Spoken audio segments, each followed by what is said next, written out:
Welcome to our webinar on 30 June 2018 reporting considerations. My name is Kim Heng and I will be your host for today's webinar. I am a partner in our Department of Professional Practice. It's a group that helps clients and KPMG staff with interpreting and applying IFRSs and other financial reporting requirements.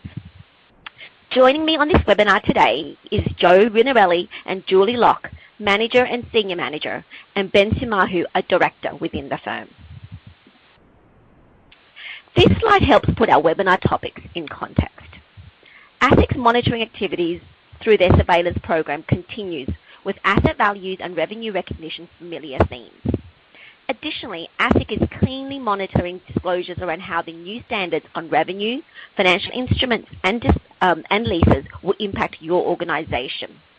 We do expect ASIC to come out boldly when they announce their areas of focus for 30 June, with the expectation of quantitative disclosure of impacts and other pre-implementation activities. For those of you preparing interim accounts at 30 June, we expect that your disclosures about transition is also going to come under regulatory scrutiny. Tax transparency and tax morality are still a focus. But what has become apparent is that some of the measures introduced are clearly around public tax transparency as opposed to tax transparency needed by our tax regulator. And also, the Australian Accounting Standards Board have been very active with a long list of projects. With this in mind, let's look at today's agenda. In today's webinar, Joe will discuss disclosure considerations relating to the pre-implementation of the new financial instruments and revenue standard AASB 9 and 15 respectively. For those of you with December year ends, Joe will also talk about the transition disclosures required in half-year accounts. Julie will take you through what our regulators are concerned about. Then I'll come back and take you through a couple of topical issues we are seeing our clients dealing with.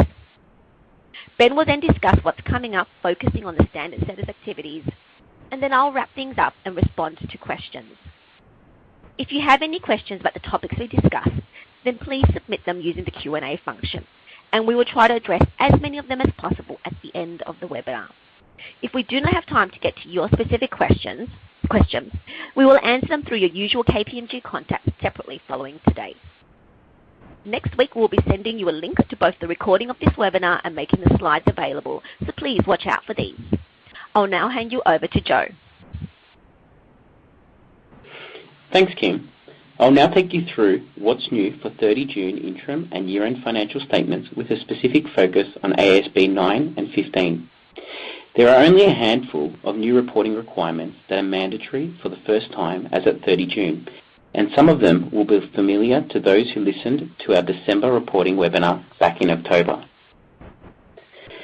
This slide provides an overview of the new standards and amendments that are applicable for the first time in the annual 30 June financial statements.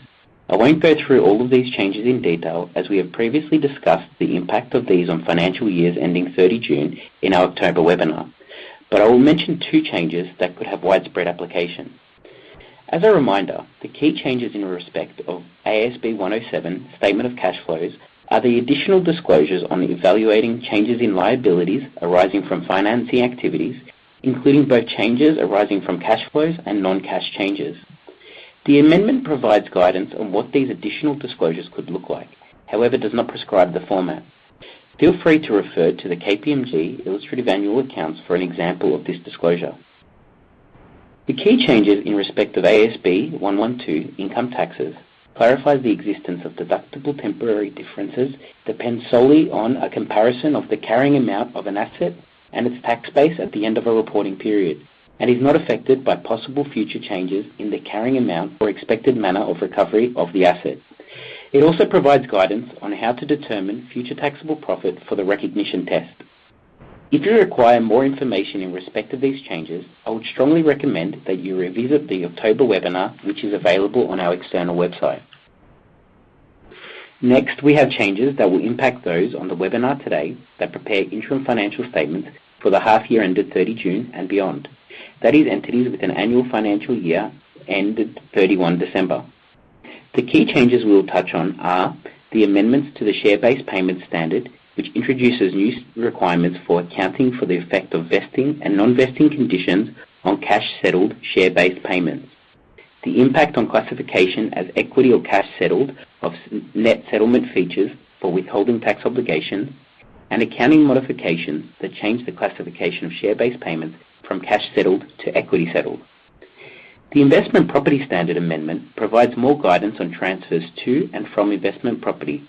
Specifically, a change in use to or from investment property requires evidence of a change, and management's intention alone is not sufficient evidence of a change in the use.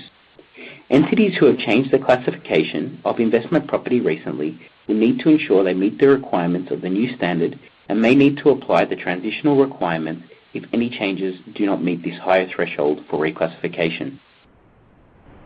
IFRIC 22, Foreign Currency Transactions and Advance Consideration, provides clarification in determining the date of the transaction for the purpose of determining the exchange rate used on initial recognition of an asset, expense, or income. The exchange rate to be used is based on the date the entity recognizes the non-monetary asset or non-monetary liability arising from the payment or the receipt of the advance consideration. Lastly, we have the big changes that will impact interim financial statements for the half year ended 30 June and beyond.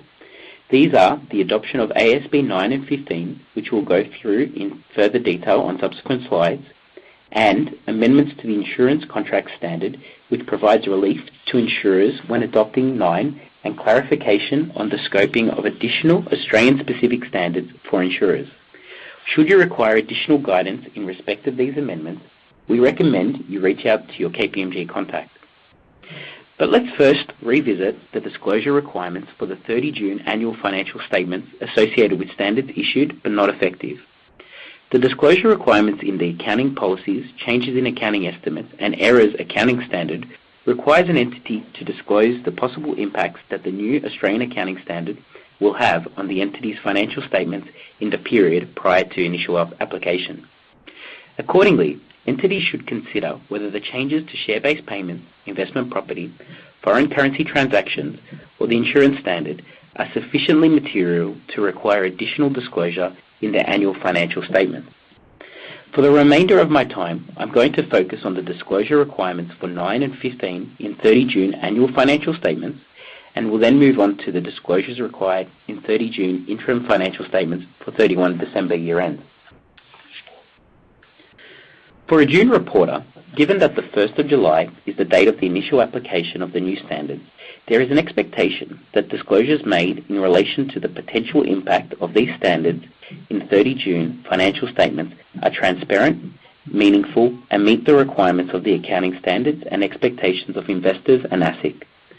We would like to specifically highlight that our review of a number of December ASX 200 companies indicated lackluster disclosure on the impact of 9 and 15 prior to the initial application date. The disclosures included minimal quantitative information and didn't necessarily provide the reader the overall impact of the pending change. In comparison, we have received anecdotal comments from other countries that nearly 100% of their listed entities have provided details of the potential impacts on the entity, transition approach, practical expedients expected to be used, and quantitative adjustments required on implementation. As a result, we will expect ASIC will make this disclosure a key focus area for their 30 June review. So as discussed during our October webinar focusing on the 31 December 17 annual financial statements, additional disclosures for 9 and 15 should include the status of your implementation project, the method of transition selected, including practical expedients used, details of the material adjustments on the date of application, the impact on key performance metrics and trend data of the entity, details of how the recognition of transactions is going to change, and the impacts to the financial statements identified, including whether they are temporary, that is as a result of a transitional provision, or permanent in nature. We have also added examples of other disclosures that may be relevant to your specific entity. This is not an exhaustive list, however is provided to give a feel of the areas that could change as a result of these and should be addressed in the disclosure.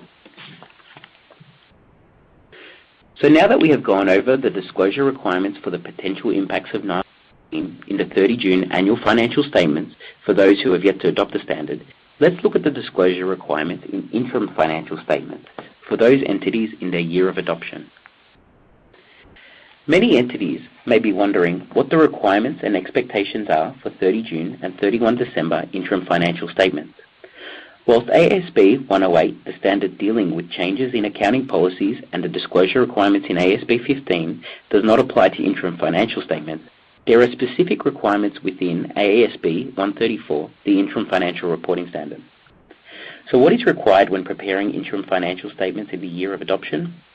There are three key items to consider.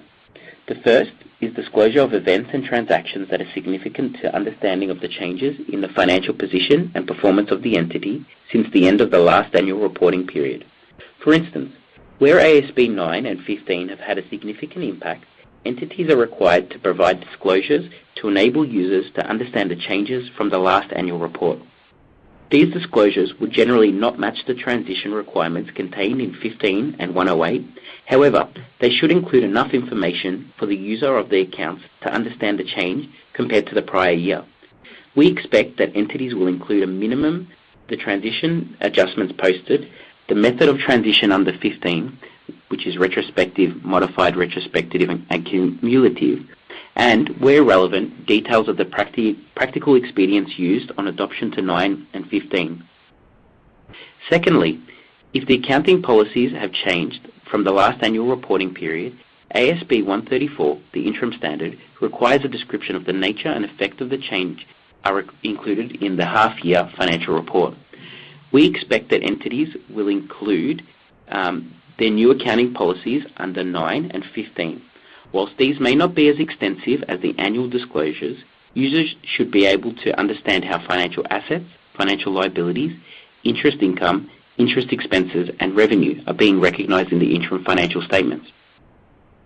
Some examples of the significant changes could be the business model assessment, fair value through other comprehensive income elections for equity investments not held for trading, fair value through profit and loss designations and revocations, the impact of the ECL provisioning requirements, revenue currently recognized upfront that may be deferred going forward, certain contracts that were recognized at a point in time that are now recognized over time, and costs that were previously expensed are now being capitalized. Lastly, additional disclosures are required in respect of the disaggregation of revenue.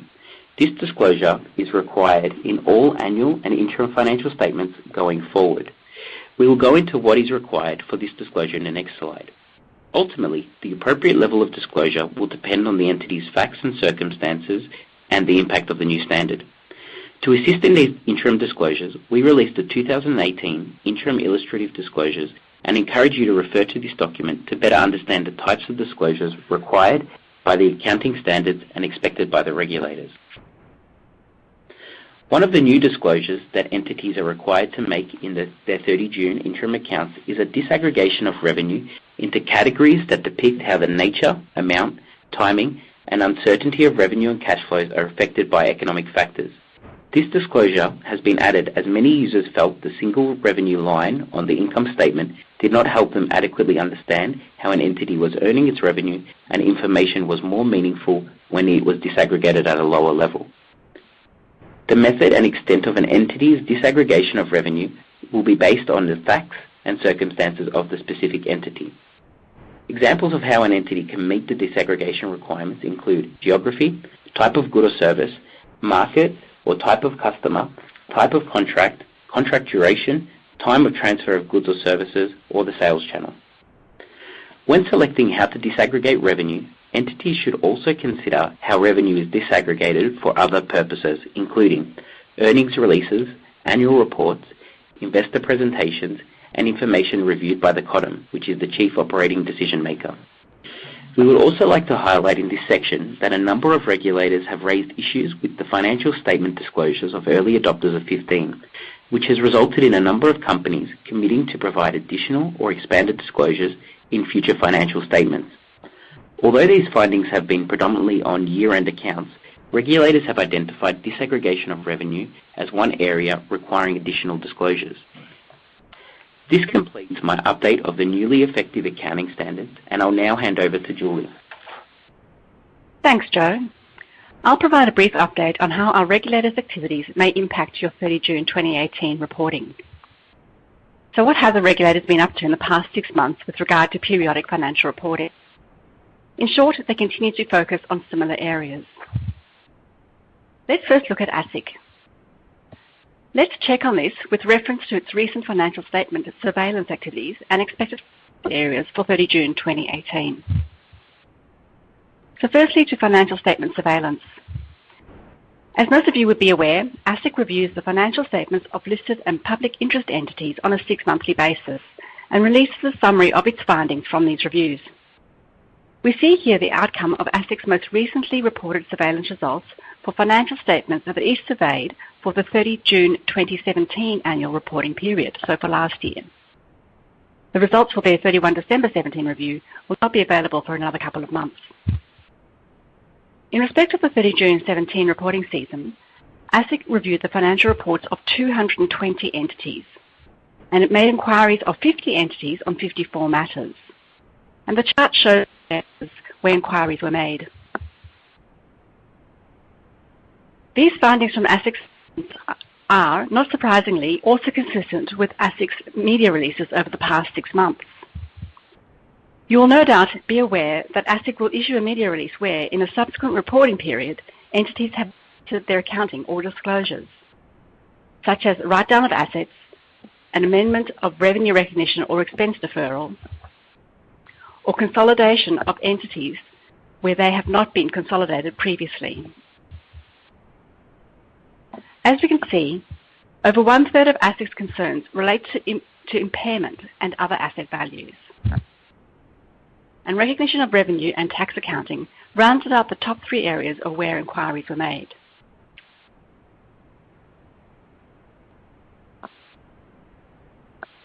So let's dive a bit deeper into the sorts of issues ASIC has identified in these 3 areas. Firstly, to asset values and impairment testing. This is a perennial area of ASIC concern. Not only is ASIC narrowing in on this area in its financial surveillance, but also when it conducts its inspection of audit firms' files. Specifically, ASIC has called out the issue of impairment indicators. Has sufficient regard to these been had? For example, has there been an adverse change in market conditions? Or do reported net assets exceed market capitalization? Issues with determining the carrying amount of cash-generating units, or CGUs, has also been queried. For example, are the appropriate cash flows being used to support the carrying value of the relevant assets, or has the CGU been identified at too high a level? And then there's the reasonableness of cash flows and assumptions. Have the cash flows been sense-checked against actual cash flows for previous reporting periods? Where an entity uses fair value, the question of observable inputs, whether they have been used to the greatest extent when estimating fair value, has also been asked. And finally, disclosures. Given the subjectivity of estimates and judgments in this area, key required disclosures are often found to be missing. In terms of revenue recognition, issues noted are around the recognition of revenue involving the provision of goods or services in the future, or where multiple deliveries, often goods and services, exist. And we expect ASIC's in this area to continue given the implementation of the new revenue standard. And lastly, in relation to tax effect accounting, the adequacy of tax expense recognised and whether the deferred tax assets recognised relating to tax losses is appropriately supported by the assessment of having future taxable income to recover these assets has been queried.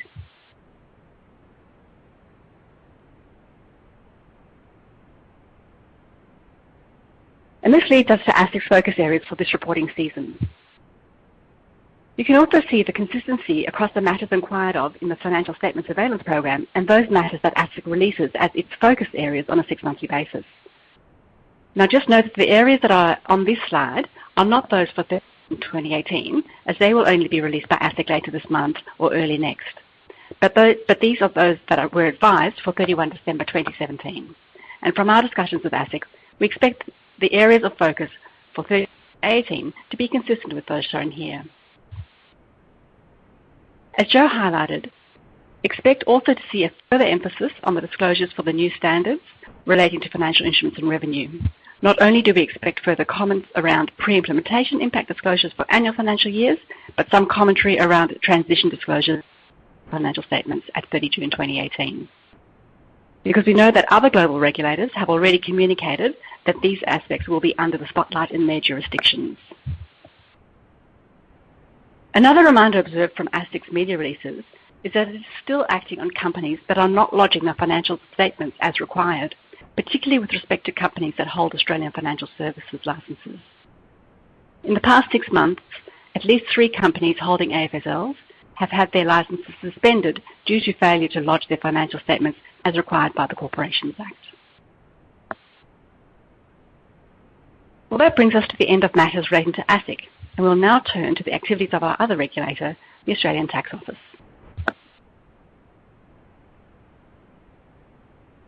Over the past couple of webinars, we have spoken about the ATO measure requiring certain entities to provide general purpose financial statements to the ATO where such financial statements are not already lodged with ASIC.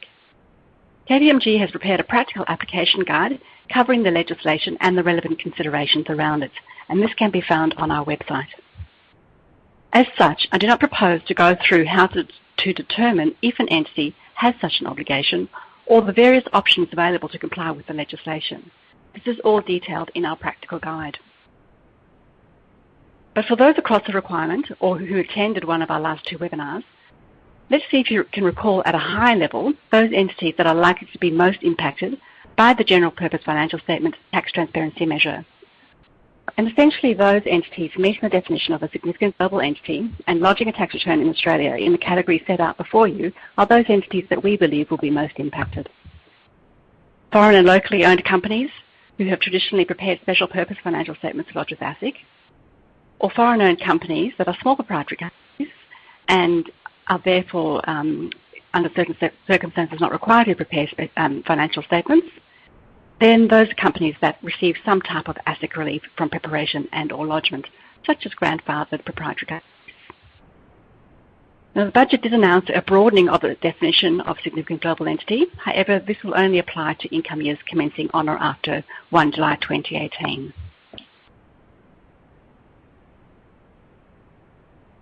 So let's focus on a few other matters relating to the legislation. There was transitional administrative relief provided for certain entities for the first year, which will mean that the legislation may have more of an impact for this coming income year, the one that commenced on the 1st of July 2017. And we urge you, if you were in that category, to consider the options available and to understand the most efficient and effective option for your circumstances. The ATO did provide some guidance back in September last year, which clarified a few of the issues that were raised from the legislation when issued, and all of which are discussed in our guide. But there still remain some questions that we are awaiting and expecting guidance from the ATO on, which we understand is coming soon. One of the key issues is around whether IFRS-based accounting standards, such as IFRS EU, is sufficient as a basis of preparation if required to prepare general purpose financial statements using Australian accounting standards. As we are all aware, Australian accounting standards are IFRS-based, and therefore any difference in basis would not be expected to be significant, if at all. In addition, certain affected taxpayers may provide financial statements prepared using what is termed commercially accepted accounting principles, or CAP. And we wait to see if further guidance will be provided on this. For example, will a listing of what overseas jurisdictions accounting standards frameworks may be considered CAP will be provided, or will this be left to the taxpayer's judgment? The other reminder around the ATO's activities is of the reduced tax rates that acted last year on the sliding scale of aggregated turnover. This will have an impact on the amounts of income tax expense, income tax payable, and deferred tax assets and liabilities of affected entities. I'm sure that we all heard the raft of measures announced in the budget a couple of days ago as well, and just a reminder that although these announcements have been made, there is no accounting impact until the measure has been substantively enacted. Well, that brings my update on our regulated activities to a close. I'll now hand over to Kim.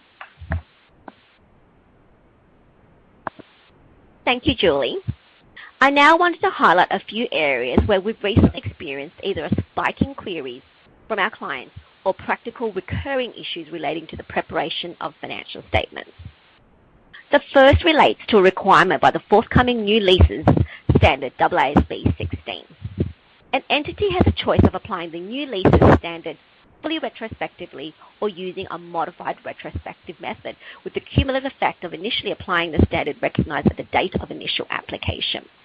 Where a lessee elects to apply the standard using this modified retrospective approach, one of the disclosures it's required to provide is an explanation of any differences between the previously reporting operating lease commitment notes and the lease liability recognized when the standard is first applied. Let me show you what this means by way of a timeline.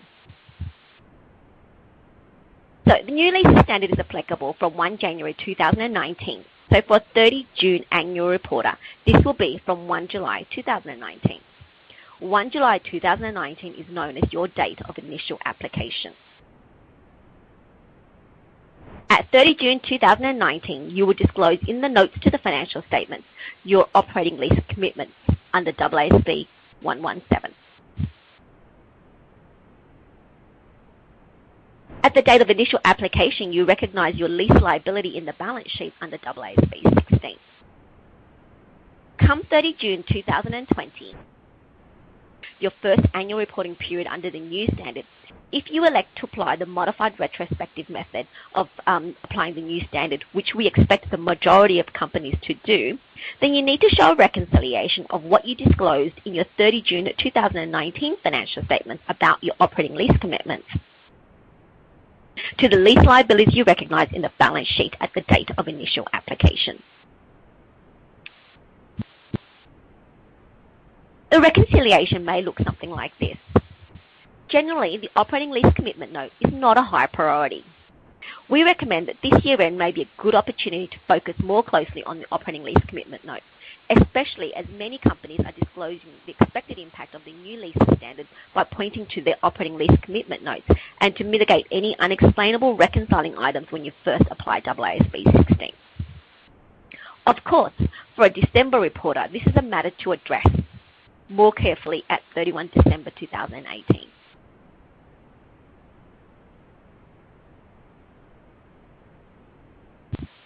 The next issue we will discuss is one that arises in various forms, whether a particular liability should be classified as current or non-current.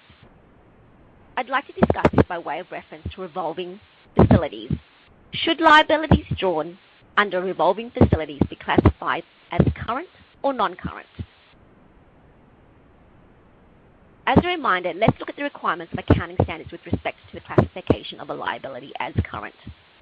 The criteria for classifying a liability as current are: it is expected to be settled in the entity's normal operating cycle, it is held primarily for the purposes of trading, it is due to be settled within 12 months of the reporting date, or the entity does not have an unconditional right to defer settlement of the liability for at least 12 months after the reporting date.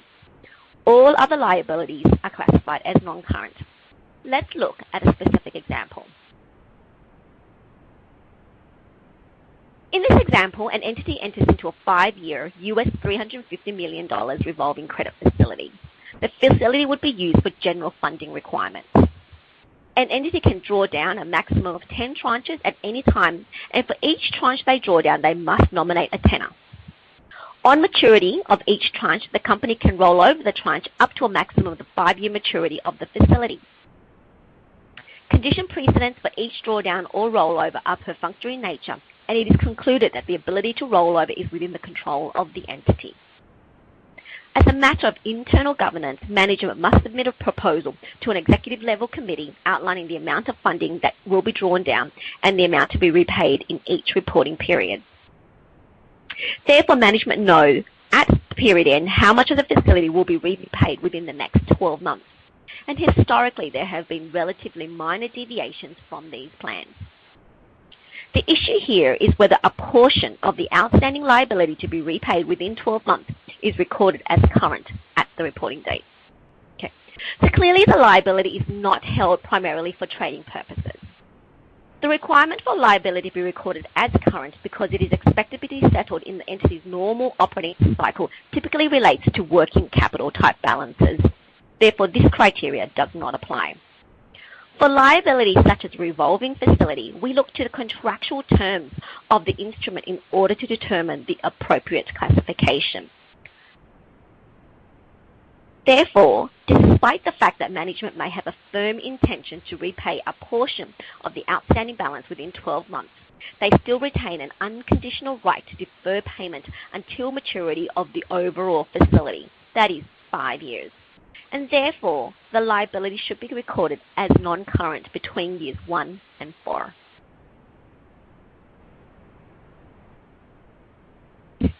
Our final topic for today relates to one of the flow-on impacts to other standards that has occurred as a result of the new revenue standard.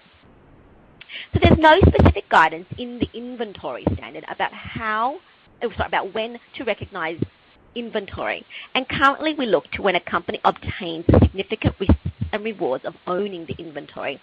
And this is usually assessed in accordance with the revenue standard AASB 118. However, as we know, AASB 15, the new revenue standard, replaces the risks and rewards model with a control model.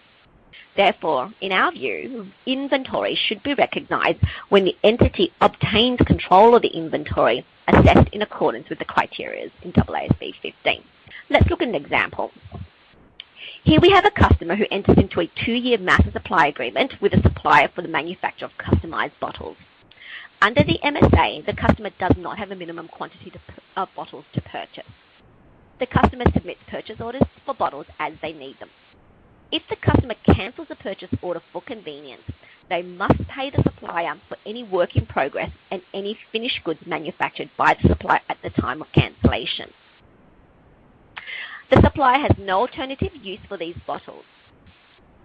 Because the supplier is manufacturing a specific bottle for the customer with no alternate use, and the customer has to pay the supplier if it cancels a purchase order, and they must pay for any work in progress or finished goods manufactured, then the supplier meets the overtime revenue recognition criteria in AASB 15. So now that we understand how the supplier is going to be recognizing revenue, let's now figure out when the customer recognizes the inventory. So let's first think about what current practice is for recognizing the inventory. Current practice is typically for the customer to recognize the bottles as inventory when they are delivered, as that is seen as when significant risks and rewards have transferred to the customer, probably based on the assessment that if something had happened to the bottles during the manufacturing process prior to delivery, the supplier would be on the hook to rectify the matter. But let's now look at the accounting from a AASB 15 perspective, or how control would be assessed from a AASB 15 perspective. When AASB 15 is effective, the question is, would the inventory be recognized at the purchase order date? Well, no, because the purchase order is the creation of the contract. No inventory or work in progress has been produced. Therefore, there is nothing to control or recognize at this point in time. So what about the other potential milestones? Remember, the supplier is losing control of the bottles as they produce them. Therefore, if we are using AASB 15 to assess when the customer controls the inventory and should recognize the inventory, we would expect the timing of control passing from the supplier to the customer to coincide. So therefore, if you have customized bottles produced by a contract manufacturer, this should be an issue you consider sooner rather than later, as it is possible that when AASB 15 is effective, certain inventory arrangements could result in inventory being recognized earlier as the supplier is manufacturing them than is currently the case. And yes, there will be practical implications to applying this if this situation applies to you. For example, how will you know how much inventory is being manufactured and the stage of manufacture in order to record the inventory? Of course, if the time period between production and delivery is short, then this will not be a significant issue. But it may be a cut-off issue around year end, and therefore an issue to look at sooner rather than later. So I'll now pass you over to Ben, who will take you through the new standards on issue and what's coming down the pipe. Thanks, Kim. Let's now look at some of the other new standards that are not yet effective, and we're also going to be talking a bit about some of the projects that the International and Australian Accounting Standards Boards are looking at. So why should we look at standards available for early adoption? Well, apart from getting prepared for when they're coming up, it is also important to consider as part of your year-end process whether it's beneficial for you and your company to early adopt the standards. Joe took us before through the financial instruments revenue standards. We have seen in the last few years some banks and corporates early adopt some of these standards. As we look forward to the December 2019 year, if you're a December year in, and the June 2020 year, we've got the new standards on the slide. The only standard that has a broad impact is the new leases standards. The rest of them have quite industry or sector-specific changes. We're going to be talking about in the next few slides some of the changes that impact the income for not-for-profits. Important to note there that your revenue standard for not-for-profits is deferred to this period as well. In our December webinar, we covered in more detail the upcoming changes for insurers on the insurance contract standards. In relation to any of these changes, if you do require more specific information, included in the PDF of the presentation that we'll be sending out after the webinar, we do have more detailed examples or explanations around these changes. So you might be a not-for-profit, or you might also be volunteering with a not-for-profit. What's the big deal about the new income for not-for-profit standard? Well, the first thing is that it replaces the reciprocal, non-reciprocal test in relation to whether you have contribution income or revenue. And what we're expecting to see is a greater deferral of revenue by not-for-profits as a result of that. The new standard also replaced most of AASB 1004 with a principles-based standard, but with a lot of good illustrative examples. There also is specific not-for-profit examples now included in the new revenue standard and guidance and disclosures around volunteer services. Now, we do have quite a detailed webinar that we ran in February last year. It's recorded, so it's available if you do need more information about these changes. So when are you in the scope of the income for not-for-profit standard? Well, the first thing, if you're a not-for-profit, is to consider whether the consideration paid is less than the fair value of an asset that you've acquired, where that asset is principally received to further objectives of the entity.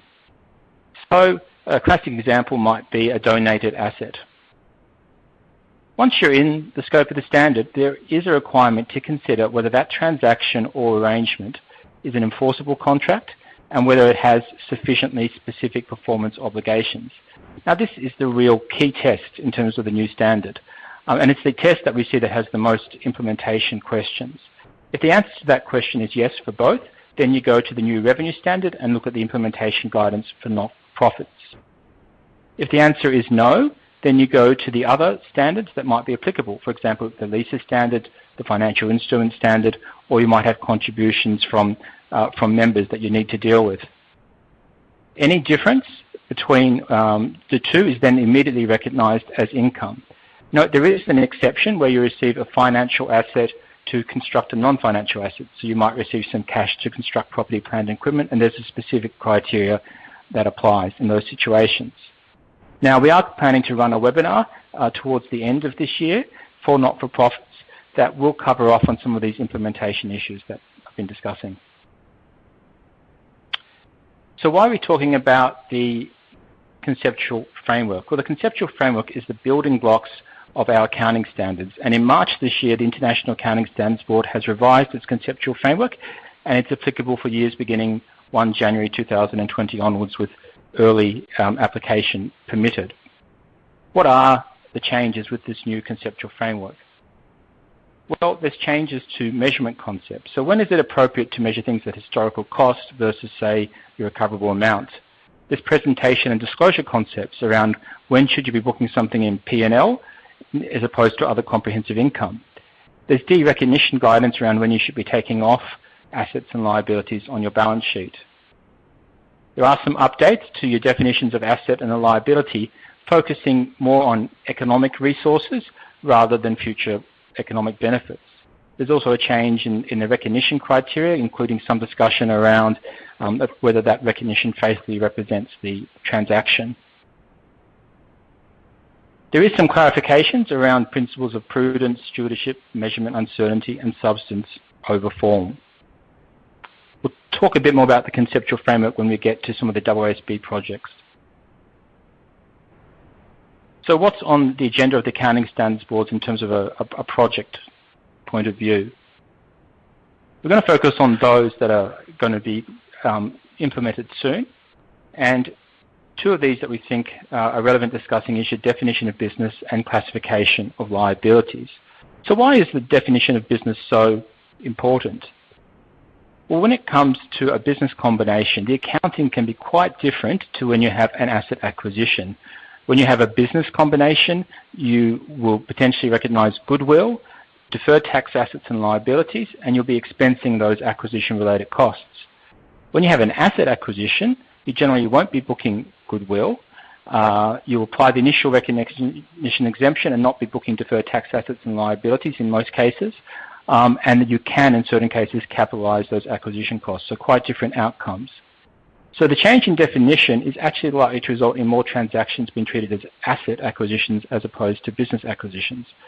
Now, if you look on the IASB website, it's expected this will be finalized by June this year, but we think realistically it's probably going to push out to the second half of this year. Now, this is a significant change, and so once we have that standard issued, we will be planning a separate webinar on the impacts of a change of a definition in a business. Kim talked previously about the hot topic in terms of classification of liabilities, current, non-current.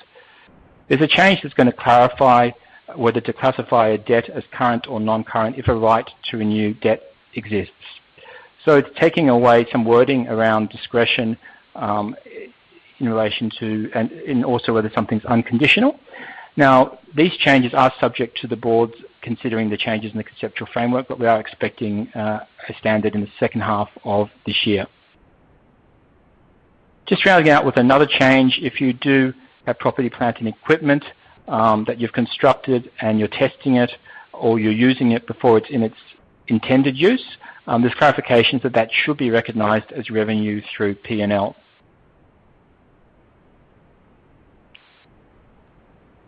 Other exposure drafts, which are a bit further out in terms of changes, is changes around the definition of material. And there's also changes on accounting policy and estimates. Now, you might be asking, why is the International Accounting Standards Board looking at that? From an Australian point of view, we removed the definition of materiality just recently. It's interesting that this new definition of material considers whether or not that information is material if obscuring it would effectively impact the principal users of the financial statements. There's also changes around accounting policy and estimates. We've seen a number of IFRIC agenda decisions that have had significant retrospective impacts, and this, just for those particular situations, gives some relief around the impactability exemption, where it talks about costs and benefits. Now, there's a common saying that if it ain't broke, then why fix it? So a lot of people are very happy with our current Australian reporting framework with the concept of special purpose financial reports. However, there's a number of factors at play, which means that we are looking at a new reporting framework. The first that we've mentioned already was the conceptual framework. Now, the conceptual framework internationally has changed what we call a reporting entity. So we have to work out how does that impact us in terms of what a reporting entity is in Australia. The AASB is looking at the reporting framework across various sectors, and actually is first of all focused on a project on the for-profit sector that is publicly accountable. Then separately after that is going to look at the not-for-profit and other sectors.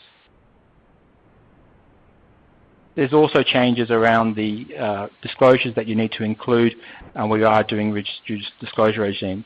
We do see these as some significant changes. If you think about also what Julie talked about, the ATO's focus in terms of general purpose financial statements, and we will be running a webinar focused on the for-profit project and the conceptual framework changes at the end of this month, which I would really encourage you to attend. So just to finish up, we've got some of the other AASB projects on your screens. We've talked about the public sector projects and service performance in previous webinars. The executive remuneration, your key management person remuneration, this is very early stage. It's a literature review at the moment, but I thought it was interesting to highlight given the amount of press and the focus that we do see on executives and their remuneration. With that, I'll pass it to Kim to wrap up. Thank you, Ben. So this brings us near the end of our webinar today. As you plan for your 30 June 18 reporting season, we have a list for you of the key takeaways from today's webinar. We suggest that you review that list of issued accounting standards and consider the ones that will have an impact for your company this 30 June. We think that you should consider what your entity will disclose for the new financial instruments and revenue standard, both in the lead up to the effective date and your transition if you're an interim reporter. Be aware of ASIC focus areas and also consider the requirements in relation to tax law requirements around general purpose financial statements and assess the impacts for your organisation depending on your particular company structure. And lastly, we think you should consider your accounting practices as they relate to the hot topics we have highlighted and whether these need to be reviewed for your organisation.